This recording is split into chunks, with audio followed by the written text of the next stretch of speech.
Good morning students. तो जैसा कि हम लोग ऑनलाइन में ही पढ़ रहे हैं और हम लोग हिस्ट्री का chapter 5 the rise of empire इसी को कंटिन्यू कर रहे हैं।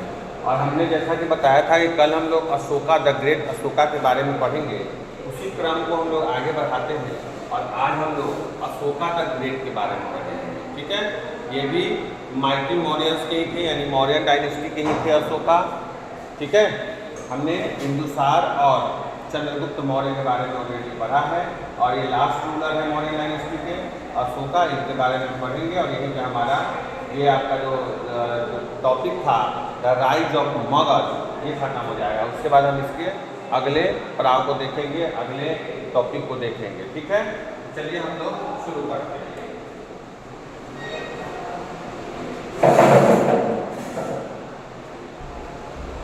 तो सबसे पहले हम देखेंगे अशोका द ग्रेट के बारे में।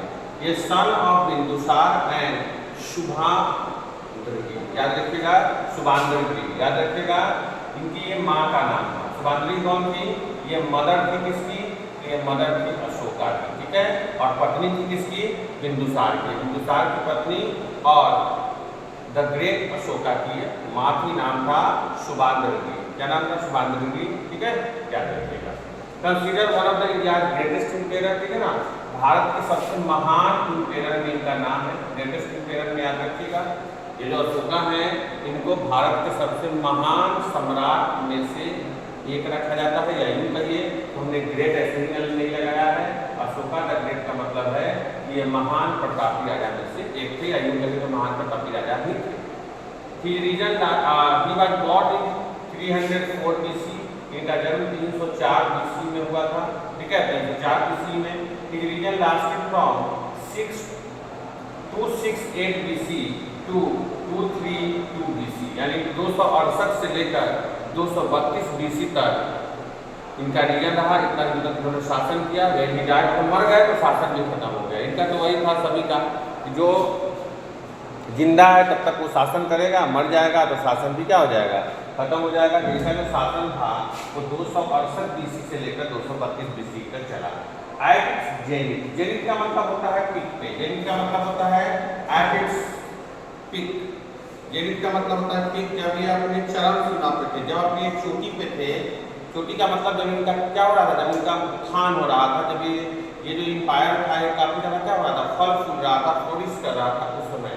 Right at zenith Ashoka's empire stretched from Afghanistan. ठीक है, तो इनका जो एम्पायर था वो अफगानिस्तान से लेकर वेस्ट में बांग्लादेश तक इसमें फैला हुआ था, यानी पूरा लगभग इंडियन सब कॉन्टिनेंट में देखा जाए तो भारत का जो तमिलनाडु है और केरला और श्रीलंका में जो मॉडर्न डे श्रीलंका है, इसको अगर छोड़ दिया जाए तो भारत का लगभग जो भी इंडियन सब कॉन्टिनेंट में देश आते थे उन सब पे इनका कब्जा हो गया था। अशोक के शासनकाल में तो बहुत ज़्यादा बढ़ गया, क्योंकि अशोक ने सबसे ज़्यादा एक्सपेंशन किया। ठीक है, वही लिखा कि इनका कहाँ तक फैला हुआ था? अफगानिस्तान जो कि वेस्ट में है वहाँ से लेकर के बांग्लादेश जो कि ईस्ट में है, यहाँ तक इनका पूरा फैला हुआ था। क्या क्या फैला हुआ था सर? इनका साम्राज्य फैला हुआ था अशोका का। It cover almost entire Indian सब कॉन्टिनेंट, जैसा कि हमने बताया कि भारत के लगभग सब कॉन्टिनेंट को क्या कर लिया था? कवर कर लिया था, एक्सेप्ट केरला। याद रखिएगा, केरला को छोड़ करके, तमिलनाडु को छोड़ करके और श्रीलंका को छोड़ करके। नहीं, तमिलनाडु श्रीलंका भारत में अगर देखेंगे, अगर मैप के माध्यम से समझेंगे तो ये यहाँ के ये वाला हिस्सा जो है यही केवल बचा हुआ था थोड़ा सा, और ये श्रीलंका वाला बस। बात बाकी जो है कि पूरे भारत पे इधर तक पूरे इस सब में किसका था? इस सब में किसका साम्राज्य था? इस सब में साम्राज्य था किसका? तो आपका मगध का ही विस्तार था, और खास करके अशोक के टाइम में पूरी तरह से फैला हुआ था। ठीक है, आगे चलते हैं। इस कैपिटल वाज एट पाटलिपुत्रा। याद रखिएगा, उन्होंने अपनी राजधानी कहाँ बनाई? पाटलिपुत्रा में। और इसके दो और प्रोविंशियल कैपिटल है। प्रोविंशियल का मतलब प्रांत। बताया था ना कि प्रांत क्या होता है, महाजन पद क्या होता है, सबके बारे में हम लोग बात किए हुए हैं। इनके दो प्रोविंशियल कैपिटल थे, एक तक्षशिला की तरफ और दूसरा उज्जैन में। ठीक है ना, याद रखिएगा। अशोक के कितने कैपिटल थे? तो अशोक के कैपिटल तो एक ही था, जो कि मेन रूप से कैपिटल था, जो कि पाटलिपुत्रा था। लेकिन अगर बात करें प्रोविंशियल कैपिटल का, तो इनके प्रोविंशियल कैपिटल दो थे, एक था तक्षशिला में, ठीक है, और दूसरा था उज्जैन में। ठीक है, दो इनके कैपिटल थे। अब हम लोग बात करते हैं राइज टू पावर। मतलब ये जो आपके अशोका थे पावर में कैसे आते हैं, पावर में कैसे आते हैं, ठीक है ना। पावर में आने के लिए इनको क्या क्या सेक्रीफाइस देना पड़ता है अशोक को, ठीक है। तो राइट टू पावर में हम लोग देखेंगे पहले कि अशोका कैसे आते हैं। देखिए Ashoka was not the eldest son of Bindusara. हुआ क्या कि बिंदुसार के बड़े बेटे नहीं थे, और होता क्या था कि जो बड़ा बेटा है वही क्या बनेगा, वही बनेगा ना। राजा जब मर जाएगा या राजा नहीं रहेगा, चाहे राजा अगर चाहे तो किसको बना सकता है, वो बनाएगा किसको, अपने बड़े बेटों को। तो अशोका फिर कैसे बन गए, इसके पीछे भी बड़ी कहानी है, लंबी कहानी है। अशोका को नहीं बना देना चाहते थे, बिंदुसार चाहते थे कि उनका बड़ा बेटा जो कि सुषुमा है उसको बनाया जाए, लेकिन सुषुमा उतना काबिल नहीं था। आपको पता है कि हमने पढ़ा था कि बिंदुसार जब राजा थे तो बिंदुसार ने उज्जैन का गवर्नर किसे बनाया था, अशोक को ही बनाया था। तो अशोक शुरू से ही काफ़ी निपुण हुआ करते थे, ठीक है ना। एडमिनिस्ट्रेशन में काफ़ी अच्छे थे, उसके बाद लॉ एंड ऑर्डर में भी काफ़ी अच्छे थे, साथ ही साथ मिलिट्री कंपेनिंग में भी बहुत अच्छे थे। इनको मिलिट्री कंपेन कैसे करना है उन सब में बहुत अच्छे थे। शुरू से ही इनको लड़ाई में बहुत ज़्यादा निपुणता हासिल थी। इसके कारण जो लोग थे, जो कोटेशियन थे, यानी जो दरबारी थे, जो कि बिंदुसार के दरबार में रहते थे, उनका पसंदीदा भी कौन बनते जा रहे थे, अशोक। सब चाहते थे कि अशोक ही बने, क्योंकि अशोक उतने काबिल थे, लेकिन सुषुमा उतने काबिल नहीं थे। भले ही वो बड़े बेटे थे बिंदुसार के लिए, वो लेकिन वो उतने ज़्यादा निपुण नहीं थे, ठीक है। तो वही Ashoka was not the eldest son, ये सबसे बड़े बेटे नहीं थे और Bindusara, and was not the heir, और ये उत्तराधिकारी भी नहीं थे। अगर बड़ा बेटा आप नहीं है तो क्या आप हियर बन पाइएगा, हियर का मतलब उत्तराधिकारी, यानी अगर घर का राजा मर जाता है, राजा किसी भी साम्राज्य का, तो उसके बाद राजा का जो बड़ा बेटा है वही क्या बनेगा, वहाँ का राजा बनेगा। तो इस हिसाब से देखा जाए तो कहीं से भी अशोका जो है वो राजा के लायक नहीं थे, या यूँ कहे तो राजा बनने के ये होड़ में नहीं थे, क्योंकि वो बड़े बेटे नहीं थे। आगे लिखा Bindusara wanted his elder son, याद रखिएगा इसका जो एल्डर सन था नाम था सुषिमा। क्या नाम था, Susima, to be crown the next king. Bindusara चाहते थे कि हमारा जो बड़ा बेटा है जिसका नाम है सुषिमा, वही आगे चल करके क्या बने, वही आगे चल करके राजा बने। लेकिन ऐसा नहीं होता है, क्योंकि सुषिमा उतने काबिल नहीं होते हैं। और होता क्या है कि बहुत सारे युद्ध लड़ने के बाद बिंदुसार खुद युद्ध में मारा जाता है, और उसके में मारे जाने के बाद जितने भी पोलिटिशियन होते हैं, जितने भी दरबारी होते हैं, वो सब चाहते हैं कि अब किसको राजा बनाया जाए, तो अशोक को बनाया जाए। इसीलिए बाद में अशोक राजा बनते हैं, ठीक है ना। पिताजी चाहते थे कि मेरा बड़ा बेटा बने, लेकिन ऐसा नहीं हो पाया, क्योंकि पिताजी तो मर गए, ठीक है ना। बिंदुसार जो है वो युद्ध में मारा गया, और जब युद्ध में वो मारा गया तो जो उनके मिनिस्टर थे, जो दरबारी थे, वो सब चाहते थे कि अशोक ही आगे चल करके क्राउन बने, ठीक है। When he become the king, ही किसके लिए आया, अशोका के लिए। जब वो राजा बनते हैं, he was said to be bad tempered, काफ़ी ज़्यादा गुस्से किस्म के लोग थे वो। अशोका जो थे वो काफ़ी बैड टेम्पर थे, रूथलेस एंड वेरी क्रूएल, और बहुत ज़्यादा निर्दयी थे। ऐसा माना जाता है कि अशोक जो है वो बहुत ज़्यादा निर्दयी थे, वो किसी के प्रति दयालुता का भाव नहीं रखते थे, कोई काइंडनेस का भाव शो नहीं करते थे। हालांकि फिर भी इनको दरबारी बहुत चाहते थे, लेकिन ये कभी भी अपने दुश्मन जो है ना, दुश्मन उनके साथ अच्छा व्यवहार नहीं करते थे। ऐसे होता था ना कि दुश्मन अगर कोई है तो चलो अगर हार भी गया तो उसको छोड़ दिया जाता था, ऐसा नहीं था। इन्होंने यहाँ तक एक टॉर्चर चेम्बर बनवाया था, जो भी इनके आर्चर थे, ठीक है ना, जो भी इनके विद्रोही थे, जो भी इनके पॉलिटिकली राइवल्स थे, उन सबके लिए इन्होंने एक चैम्बर बनाया था, जिसका नाम रखा इन्होंने क्या, टॉर्चर चेम्बर। और इसी टॉर्चर चेम्बर में ये जो भी प्रिजनर थे, जो भी आपके जेलर थे, ठीक है ना, जो जेल में जाते थे प्रिजनर, ठीक है, उन सबको ये बहुत बुरी तरह से उनके साथ टॉर्चर करते थे, और तब जा करके उनको मारते थे, ठीक है ना। तो कहीं ना कहीं देखा जाए तो अशोक जो था वो काफ़ी ज़्यादा क्या था, क्रूएल था, यानी बहुत ज़्यादा वो निर्दयी था, कहीं से भी किसी के प्रति काइंडनेस शो नहीं करता था। लिखा क्या है कि when he became the king, he was said to be bad temper, बहुत बैड टेम्पर था, यानी बहुत बुरे व्यवहार का था, रूथलेस था, ठीक है ना, एंड वेरी क्रूएल, बहुत ज़्यादा निर्दयी था।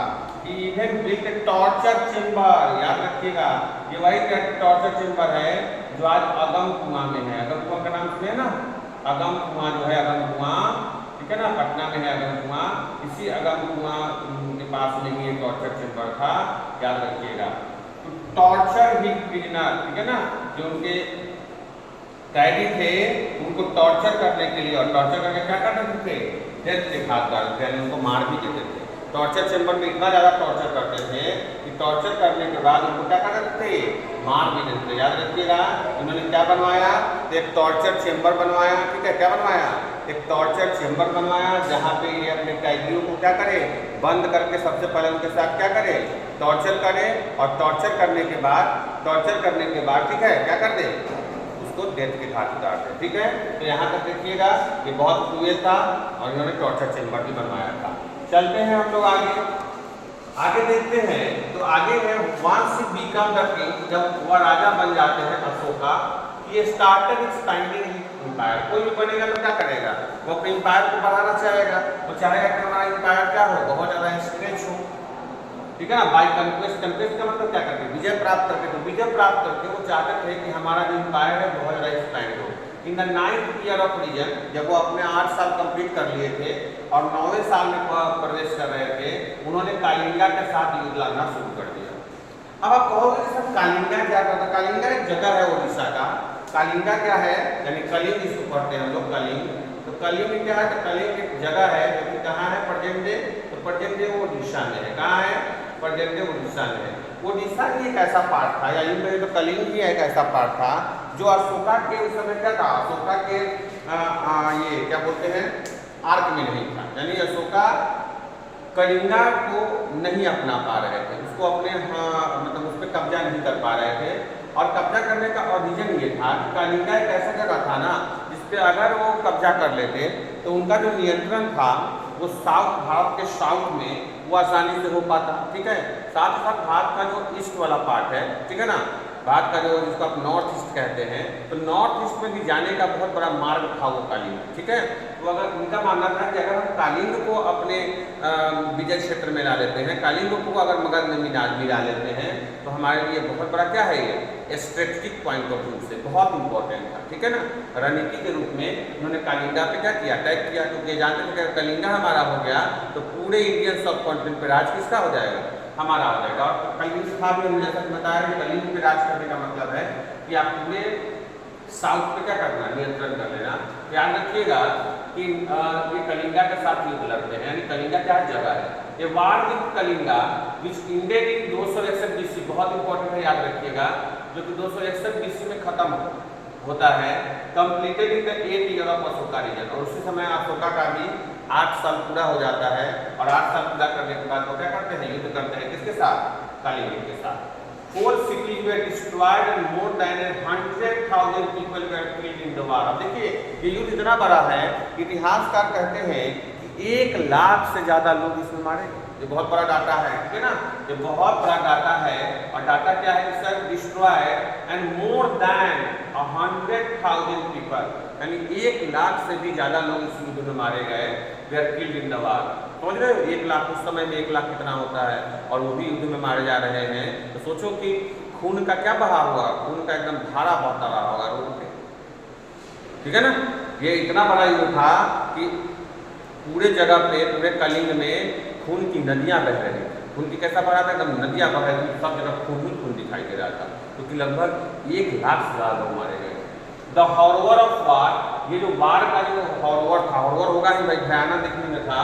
Disturb him so much, him मतलब इसको, अशोका को बहुत ज़्यादा डिस्टर्ब किया, क्योंकि उन्होंने देखा कि भाई बहुत सारे लोग ऐसे थे जो बहुत क्या थे, बेगुनाह, उनका कोई गुनाह नहीं था। ठीक है ना, बहुत सारे ऐसे लोग थे जो सिविलियन थे, जो बच्चे थे, जो बिना कारण की मौत के घाट उतार दिए गए। ये सब देख करके पहली बार इतिहास में अशोका का जो दिल था वो पिघल गया।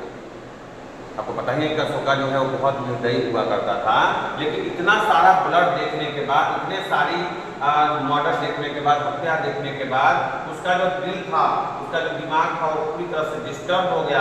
दैट ही डिसाइडेड टू शन वायलेंस, और उसने निर्णय लिया कि आज से हम कोई हिंसा नहीं करेंगे for the rest of his life and turn to Buddhism. और उन्होंने बौद्ध धर्म को अपना लिया। बौद्ध धर्म क्या कहता है, बौद्ध धर्म कहता है सत्य पे चलो, बौद्ध धर्म कहता है अहिंसा पे चलो।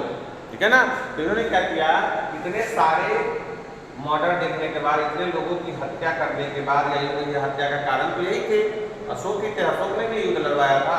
तो इतना सारा हत्या, इतने सारे ये मरे हुए मृत शरीर को देख करके इसका जो हृदय था वो पूरी तरह से पिघल गया, और इसने क्या किया, इसने बोला कि आज से हम वायलेंस नहीं करें, सन वायलेंस का मतलब होता है वायलेंस को त्याग देना, और ये बुद्ध के मार्ग पे चले गए। किसके मार्ग पे? कौन धर्म को अपना लिया? बुद्ध धर्म को अपना लिया। की नाउ बिकम धर्मा अशोका, और उसके बाद उनका नाम धर्म अशोक रख दिया गया फ्रॉम चंद अशोक। चंद अशोक का मतलब है जो बहुत क्रूअल हुआ करते थे। पहले इनको चंद अशोक कहा जाता था क्योंकि ये काफी क्या हुआ करते थे, क्रूअल हुआ करते थे, बैड टेम्पर थे, हर बात में चिड़चिड़ापन था, किसी से भी ढंग से बात नहीं करते थे, बहुत ज्यादा काइंडनेस करते ही नहीं थे। तो चंद अशोका से क्या बन है? धर्म अशोका। धर्म अशोका का मतलब अब ये धर्म की बातें करने लगे, सबको कहते थे कि हिंसा मत करो, अहिंसा के पाथ पर चलो, सत्य को अपना लो, सबके प्रति प्रेम भावना रखो, ठीक है। इन्हें अब धर्म अशोका कहा जाने लगा, जिन्हें पहले चंद अशोका कहा जाता। आगे Ashoka event conducted the third Buddhist council at Pataliputra in 247 BC। हमने बताया था फर्स्ट और सेकंड के बारे में, याद रखिएगा। और थर्ड जो है वो अशोका ने ही करवाया था। कब करवाया? 247 BC में। और कहाँ? पाटलिपुत्रा में। याद रखिएगा, बुद्धिस्ट का तीसरा काउंसिल जो था, तीसरा सम्मेलन जो था, वो अशोक ही करवाते हैं, और 247 BC में कराते हैं। और कहाँ करवाते हैं? पाटलिपुत्रा में। पाटलिपुत्रा पता है ना, पाटलिपुत्रा इनकी राजधानी हुआ करती थी, तो पाटलिपुत्रा में ही इन्होंने थर्ड बुद्धिस्ट काउंसिल करवाया। बहुत इंपॉर्टेंट है, याद रखते चलिएगा। अशोका इवेंट अब बहुत ज्यादा क्या हो गए थे, बहुत ज्यादा प्रभावित हो गए थे बौद्ध धर्म से, क्योंकि बौद्ध धर्म एक ऐसा मार्ग था जिससे वो अहिंसा को त्याग सकते थे। उन्होंने हिंसा को त्यागा, और त्यागने के बाद इस पे बौद्ध धर्म का इतना प्रभाव हुआ, उन्होंने इसका थर्ड काउंसिल भी पाटलिपुत्र में आयोजित किया। और इस कब किया था? 247 BC में।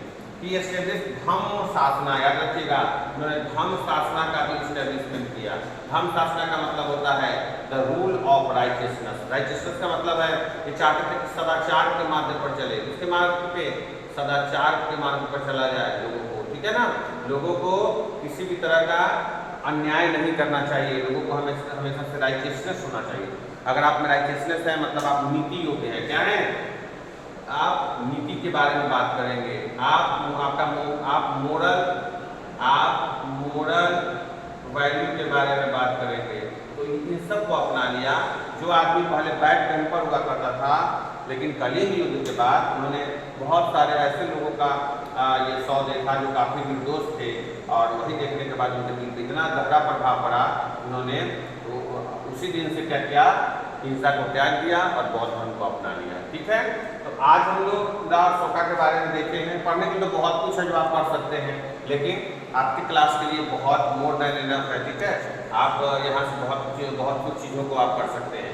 कल हम लोग इसके आगे पढ़ेंगे, लेकिन कोशिश करना है आपको ना कि आपको सब कुछ यहीं पे कंप्लीट कर लेना है। आप ऑफलाइन के भरोसे नहीं रहे। बहुत कम बच्चे जो हैं वो वीडियो को देख पा रहे हैं, तो कोशिश कीजिए कि ज़्यादा से ज़्यादा बच्चों को ये शेयर करिए, और उनको कहिए कि सर बोले हैं कि क्लास ले लेना है ऑनलाइन में ही, ठीक है, और यहीं से नोट्स को कंप्लीट कीजिए, ठीक है। तो हम यही चाहते हैं कि ज़्यादा से ज़्यादा लोग देखें इसको, और क्लास यहीं पे ख़त्म हो जाए। क्लास जब आप ऑफलाइन क्लास में आएंगे तो केवल डाउट पूछेंगे, वहाँ मैं इन सबको फिर से नहीं करवाऊँगा, ठीक है। तो आप अपने लोग अपने साथियों को कहिए कि वीडियो देख करके और पॉज करके एक नोट्स प्रॉपर बनाते चले। चलिए, बहुत बहुत धन्यवाद।